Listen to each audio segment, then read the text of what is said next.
Welcome to Man Does Tech, where I solve the problems you didn't even know you had. You already have Steam Guard on and you're signed in. Now add the number. Start by opening Settings, then Account, then add a phone number. Enter the mobile number in international format because Steam verifies by SMS. This avoids regional parsing errors. Once done, choose SMS or call verification if offered.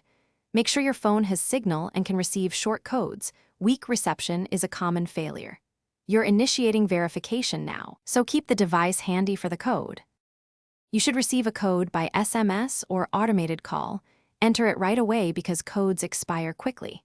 If you don't get a code, request a resend and wait at least 60 seconds. Multiple rapid requests can lock the flow. Once the code verifies, link the number to Steam Guard Mobile Authenticator if prompted so you get trade and market protection. Make sure the shown number matches what you typed.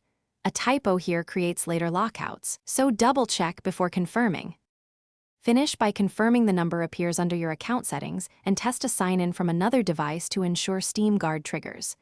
If verification fails, check for carrier blocks on short codes, SMS filtering apps, or if the number is VoIP. Steam often rejects those. Make sure your system clock is correct, because large time drift can break off. If none of that works, try a different physical phone or carrier, and, as a last resort, contact Steam support with a photo of your ID and the error details. Thanks for watching. If you found this helpful, don't forget to like and subscribe.